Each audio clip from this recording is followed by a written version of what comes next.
Hi, I'm André Miceli, and we are at MIT Technology Review Brasil. And today we are with Jeff Titterton. He's the Chief Operating Officer at Zendesk. Jeff, it's good to have you here. Thank you very much, Andre. Nice to meet you and see you. Nice to see you. So, Jeff, let's talk about agility and how it impacts the companies in general.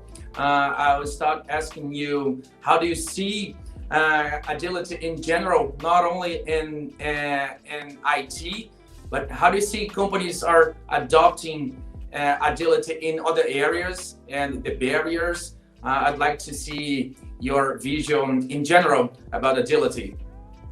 Yeah, great. I think agility is an imperative today, and even before this, pandemic moment that we've been living in for the last 19 months, agility was an increasingly important thing for companies.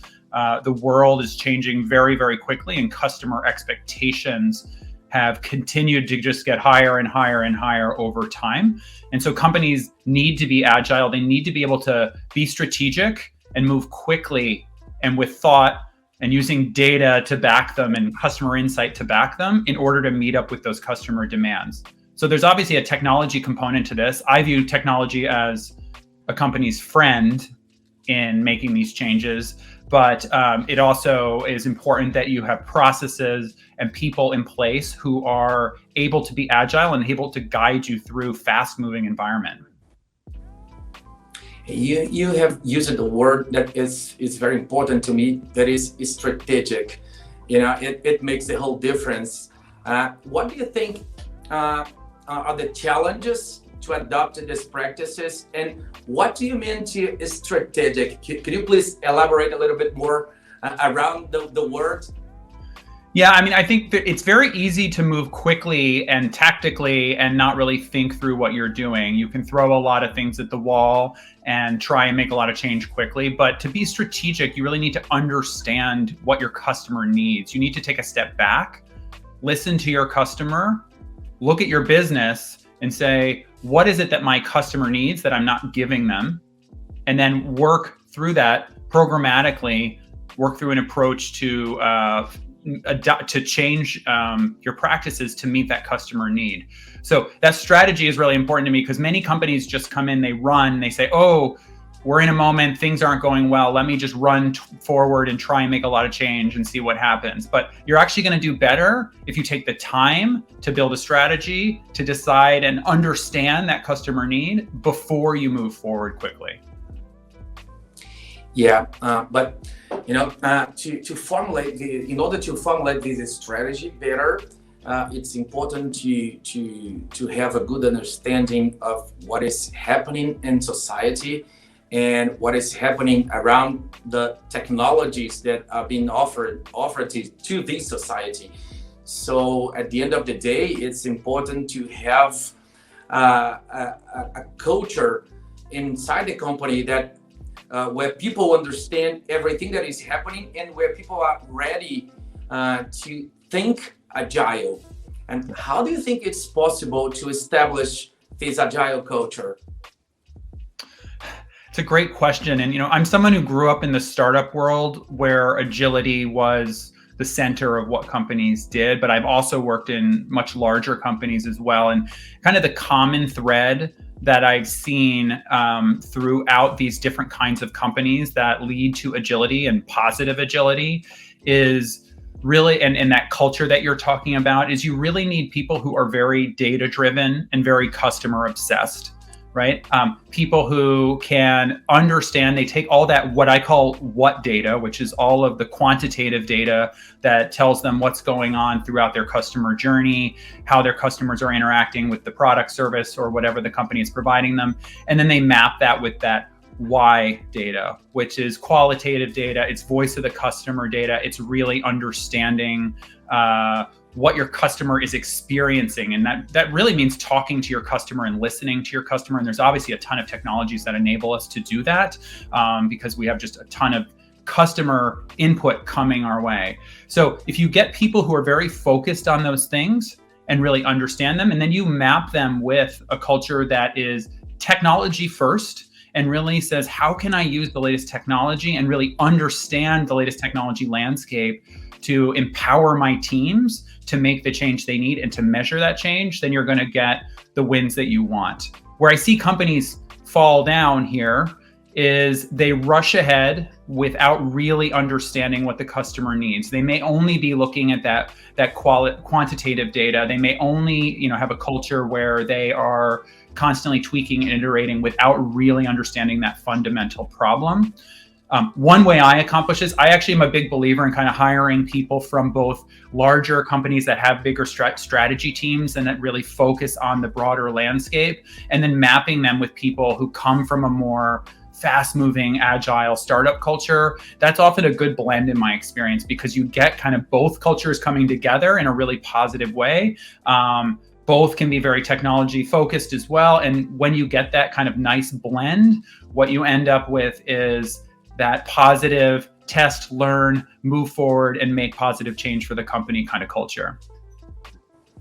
Yeah, and this positive changes in culture, we have to use what I call, the double lenses, where we have the business side looking to the customer with IT lenses, with a deeper understanding about how technology can be used in order to make the customer life better, and we need to have the IT department and the IT people with business lenses. They gotta see the same customer and they need to evaluate how they can use IT to improve their performances by the business side. So we must have a little bit more of IT on business side and a little bit more of business on IT side. And how can we can merge these two guilds, these two different people? Yeah. You're raising a really great point, and I think one that where companies aren't successful is where they have their IT organization living siloed and making decisions based on purely cost, technology, implementation challenges, et cetera, without really understanding the core business need and the core customer need. And what I find is we really try, in our organization, we encourage our customers to bring technology into the business discussion and bring the business into the technology discussion. And both need to be educated about how technology is going to better serve the business and serve the customer need. When we talk to our customers, and we do a lot of in research with our own customers and surveys of our own customers, we find that more than 90% of leaders right now are prioritizing customer experience more than they were a year ago. Not surprising. Again, we're in this pandemic moment, they have to, but even before that, this trend was accelerating and CX is becoming just increasingly important to businesses. And so it's very important that the IT decision makers understand that customer experience, are shown that data, learn about what the customer needs, and then can help do the research to identify what technology can be used to really help customers.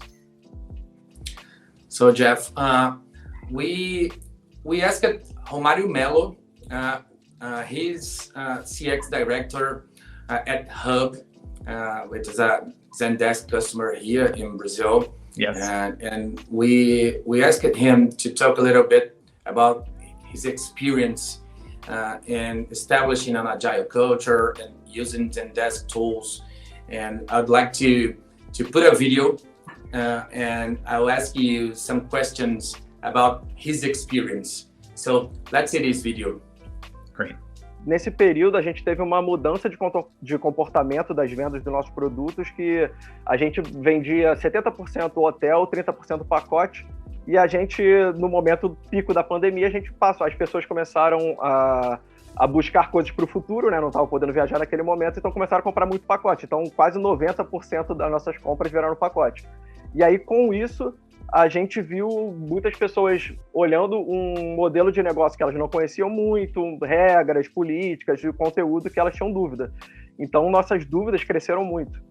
E daquele volume de contato que eu tinha falado que triplicou, 40% disso eram dúvidas, né? Então, há um tempo atrás a gente já tinha trabalhado com chatbot, não tinha dado muito certo, mas a gente analisou e faz sentido a gente voltar a trabalhar com chatbot para tirar essas dúvidas inicialmente e depois a gente começar a fazer implementações com APIs para a gente conseguir melhorar de fato toda o nosso atendimento, né? Então, a gente fez uma implementação em março desse chatbot e para iOS e Android foi em abril. E aí, o mais importante para o sucesso do chatbot foi exatamente tratar ele como produto, né? Então, tem uma mentalidade ágil em todo o processo. Então, a gente conseguiu...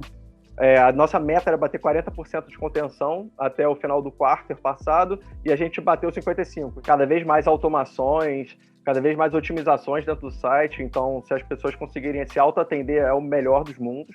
E com isso, minha recomendação é sempre focar na melhor experiência do usuário. Então, não ter medo de errar também, errar rápido, né, e corrigir. Tá sempre em contato com seus usuários para entender suas dores. E aí é muito importante fazer pesquisa e testes de usabilidade com eles. E por último, acho que é nunca perder o espírito de startup, né? Que você sempre consegue mudar de direção rápido, e aí seja para corrigir um problema ou então para você aproveitar uma oportunidade. Based on what Romario said, what agile development lessons did the company learn during the pandemic that were crucial and critical to meeting an urgent customer need? How do you think they could address what their customer needs in order to improve the company operation? Yeah, what's great is it looks like they did a lot of things right in this challenging moment that they were in. They had a huge shift in their business, right? They had a big shift, which is kind of the constant norm these days, is forever evolving business challenges. And obviously the last 19 months, there have been even more of those. But you see what they did. They took that moment. They did not panic. They looked at the landscape and at how it was changing. They got a lot of customer inbound coming in that was telling them that their customers were having doubt, did not understand how to do things differently. And they said, how can we address that? What they did great. First of all, they set up a really good, fast-moving culture of treating this like a product problem. And I love that he said that. He said, we treated this like a product. We looked at chatbot technologies and we said, how can we make this a product which helps our customers? And what I love about that is it's a customer experience lens. It's saying, how do I meet the customer's needs? They tested, they did a lot of user testing, right? So they implemented this. As they implemented it, they tested it, they talked to customers, they did both user testing and qual research to help them understand what was happening, and they looked at their quantitative data. So all of those kind of data-driven decision making was really great. A couple other things that I really like that he talked about were focus on automation, right? Automation is something that is increasingly being used by companies. And that's something that customers are really demanding, and that focus on self-serve and automation. This is what our customers want. Customers don't really want to talk to us. They want us to solve their problems as quickly as possible. So they took this agile approach and they tested their way into it. They used the latest technology to do that, and that was a big win. Probably the last thing I want to add is they took something that they'd failed at before and they didn't give up, because he talks about, we tried chatbots before and it wasn't a really good experience, but we went back to it and tried it again. And that's a very agile thing for a company to do. We're in a constant state of test, learn, sometimes fail, and adopt. And when you can look at that technology and say, well, it didn't work before, but now is the moment for it to work. These bots have really evolved a lot. The technology is ready for our customer need. You can make great progress, and it's clear from the data he shared that they did. So you were talking about the customer. I'd like to hear from you. What do you think it's the relationship between internal agility and this customer perspective, that they really did well because of it, but how do you think these things are related? Yeah, I mean, having an understanding of your customer is the number one way that companies can be successful. Our research shows that our customers are more than five times more likely to be providing their agents, their internal employees, with this single view of the customer. That single view of the customer is a really important thing, because especially as companies get bigger and more complicated, it gets harder and harder to have a view of the customer that is consistent and cohesive. The customer is experiencing your brand as one entity, right? It's coming in, it's not saying that, or he or she or whoever is not saying, I'm coming in and talking to the marketing department, I'm talking to the CX department, I'm talking to the sales department. They're saying, I'm talking to the brand, right? And so it's very important to the customer that they get a cohesive, personalized experience that is really tailored to them and helpful to them, and generally real time, more agile, all those things that help them be successful. So in order for a company to be internally agile, they need to have a view of the customer that shows them all the things that a customer is experiencing. Because you can't have the customer's experiencing one thing over here with this department and another thing over here with that department, and we are therefore going to fix over here without understanding what's going on over there. So that holistic view of the customer, which are increasingly companies are providing to their employees to help them. This is a challenge of IT, but we're getting better and better at bring all of that data together to provide that view. That's so empowering to companies when they have that view, because they have the pure customer lens and they can apply that lens and really create a much better experience. Yeah, and one thing that is fundamental in order to create this experience and to put everything together is to ensure that technology will not be a barrier. And sometimes people and companies understand that they understand customer needs, and sometimes they know what to do, but they don't know how to do, and they don't know how to implement everything as fast as it needs to be implemented. How can companies learn from these experiences to put agility into practice?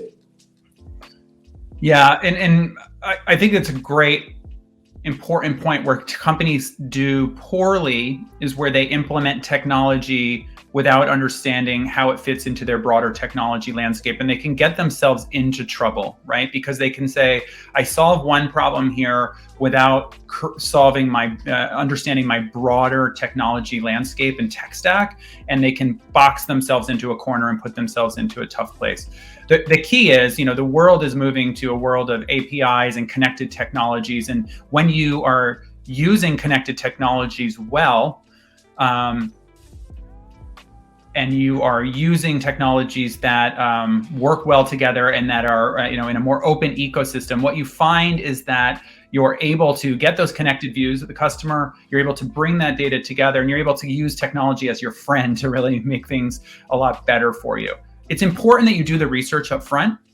Sometimes companies, we talked about being strategic. There's technology strategy as well here too, right? You need to do the research and be thoughtful about your roadmap, not just for the next 2 months, but for the next 2 years, and say, where am I going to be in 2 years? And will this technology I'm using right now also be helpful to me 2 years from now, as I am building out into a much more complicated world of the future?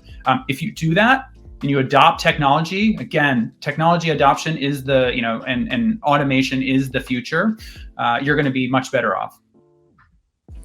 And talking about roadmaps, what do you think that can be the first steps, especially for, more formal companies that are not digitally native, with more formal process, which where they can have quick wins and they can start doing this process, this journey that is a long journey?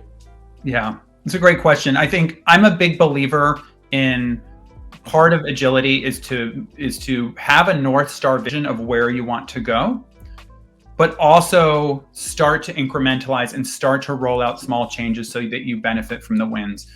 Sometimes where big companies make a mistake is they say, I'm going to go and I'm going to change and disrupt everything I'm doing. because I have to, disrupt technologically, right? And they then do this huge waterfall development without really testing their way into it and getting those wins. That can lead to failure, right? That is very old school way of doing things, and more traditional companies may think that way. So it's important for them to bring people in who really understand that technology development today is often much more iterative, and you're doing a small win here that leads you to your next small win there, that leads you to your next small win there. And a lot of, I'm a big believer again in let's start small here, understand the win, celebrate that win. Celebrating that win is great because the small win you gets you the funding to do the next win and gets you the funding to do the next win. We see a lot of our more traditional customers doing it this way. They're starting departmentally. They may have an innovation department. They may have a leader who is in a more traditional department, but who's decided they want to disrupt. And they start that disruption. And when they do it with the broader company supporting them, it ends up leading to disruption throughout the entire company and a huge culture shift that leads to a longer term win. Yeah, sometimes these quick wins and these little steps are used even to finance bigger steps and to convince people in the company that are more conservative with some of these movements and these silos are convinced that it can be a worthy movement. How do you think this process can transform like a CX journey into a revenue generator? Do you think these two variables are related? Can customer experience generate more revenue to a company? Absolutely. 100%. I mean, if you are doing customer journey initiatives and you're not looking at revenue, you need to think about what am I doing wrong? Because frankly, the way to gain more revenue is to make your customers more successful. We're in a world today that all of success is about not just finding a customer, but keeping them engaged, happy, and making them a repeat customer. In this increasingly competitive world, one bad customer experience, 50% of customers will leave, right? This is the state of the world we're in. It's easy to switch between brands. We're in a global economy, global technology world. So you should be able to measure the impact of your work that you're doing on customer conversion, customer expansion. Are they buying more from you? Customer retention. Are they staying with you and paying you more over time? That's a number one tenet that must be part of this discussion, because if you can't show the revenue win and you can't show the customer win, and those two things are two sides of the same coin, then why are you doing a project, right? In the end, you're going to lose funding for that project. We see with our CX teams, this is an increasing trend with CX organizations. They may have at one point, customer service teams been thought of more as a cost center. And in older, more traditional companies, it's a cost center. And that leads to bad CX, because what happens is the goal is to minimize cost. The new way of doing CX, the new way that companies are thinking about is, this is something that actually helps me understand my customer pain, fix those pain points to make my customers happier. This is both good on the customer service side because you don't have to field as many inbound complaints, but more importantly, it's great for the customer because you've identified those things that are keeping them from being successful with your brand. And by solving those top pain points, they're going to stick with you longer. They're going to pay you more money. Their success is your success. And Jeff, thinking about these steps, I'm wondering about which channels and technologies companies can use in order to talk with their customers and to have this conversation opened. Yeah. It's a great question. And, really what's happening in the world right now is that the number of channels that companies are communicating with their customers on is broadening pretty dramatically.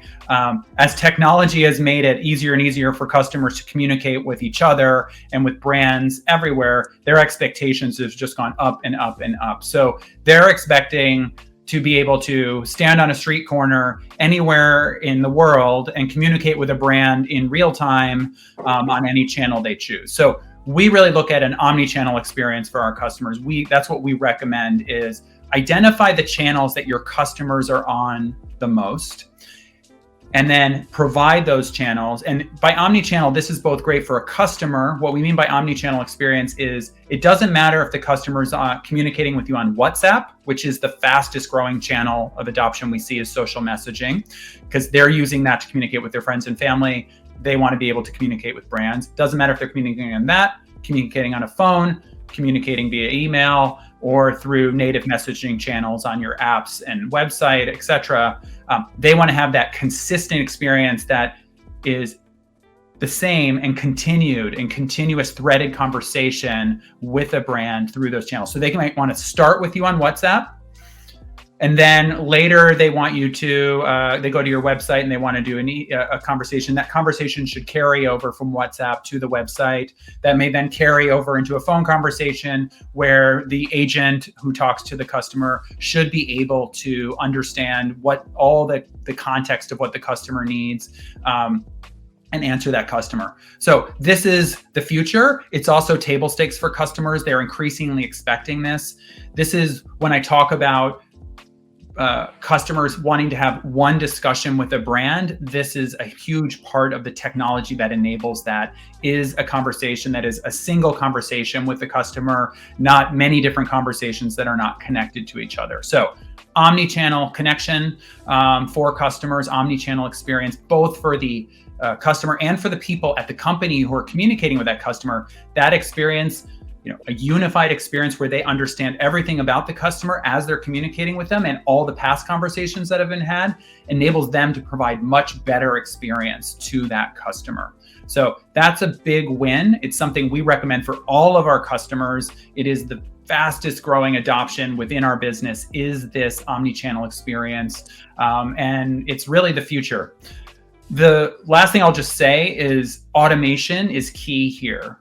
One thing we know is, and all our research tells us, our customers, as much as possible, want to self-serve. They don't really want to talk to you. Think about it. You're not excited to talk to a service rep, a sales rep, any kind of rep. You are wanting to get things solved very quickly, right? Everybody's busy. Everyone has too much going on. So technology can also help you here, because you can use automation technologies, bot technologies, self-serve technologies, all of those to answer your customers' questions quickly without even having to talk to them. Bots are very, very advanced. They're increasingly becoming more advanced. You can set up rules and workflows that help your customer just quickly get to the question they need answered, without even having to get to you. And we see customers are very satisfied. They want that. So all of these things together are what you need to adopt to really move quickly in this CX space.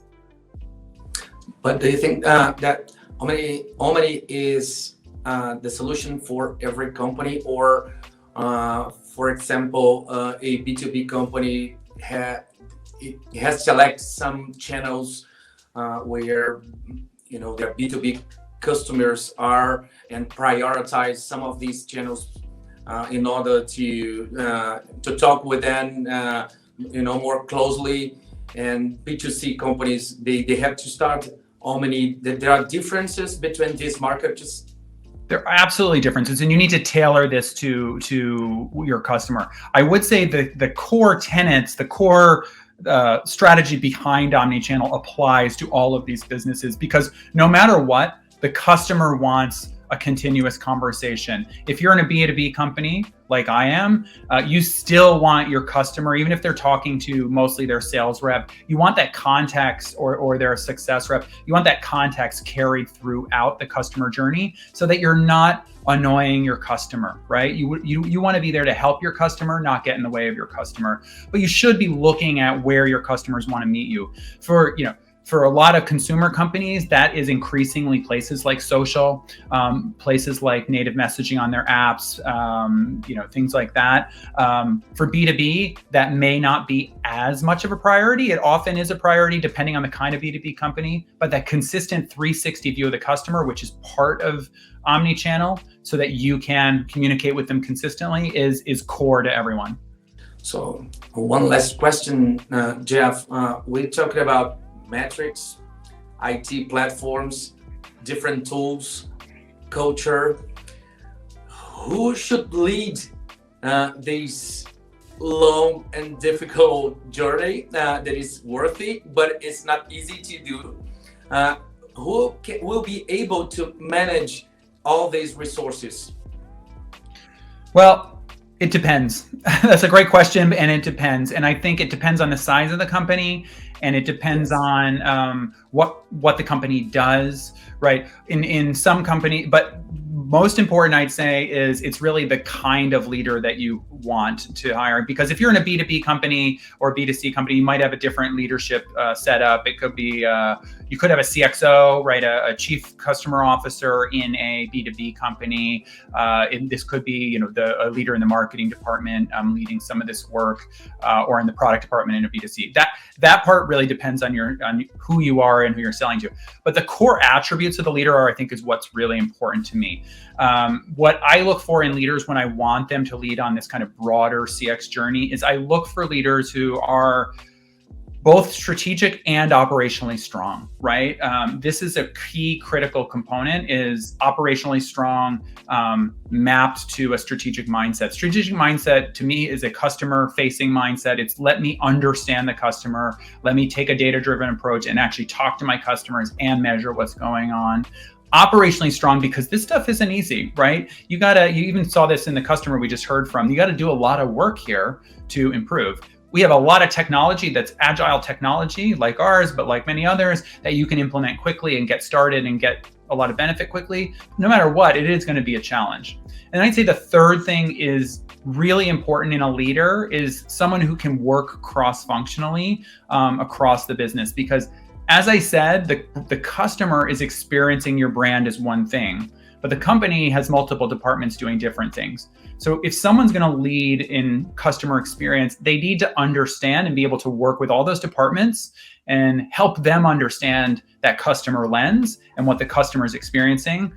What I've really found is leaders who can do that are very motivating to the people around them, because nobody wants the customer to have a bad experience. And a good CX leader who's leading a journey on transformation, who's showing those wins, who's showing that the customer's having a better experience, and to your point, who's showing the company's making more revenue, all of that leads to the company rallying behind this and wanting to do more and more of it. Very, very cool. So thank you so much, Jeff, for this amazing conversation. It was great to have you here. Great to meet you. Great to have, thank you for having me, Andre. And hopefully I'll see you in Brazil sometime. Cool. You'll be welcome, very welcome in Rio. Yes, thank you. I look forward to it at some point when we're allowed. Yeah. Hopefully. Guys, this was Jeff Titterton, Chief Operating Officer at Zendesk. And stay with us here at MIT Technology Review Brasil. Bye.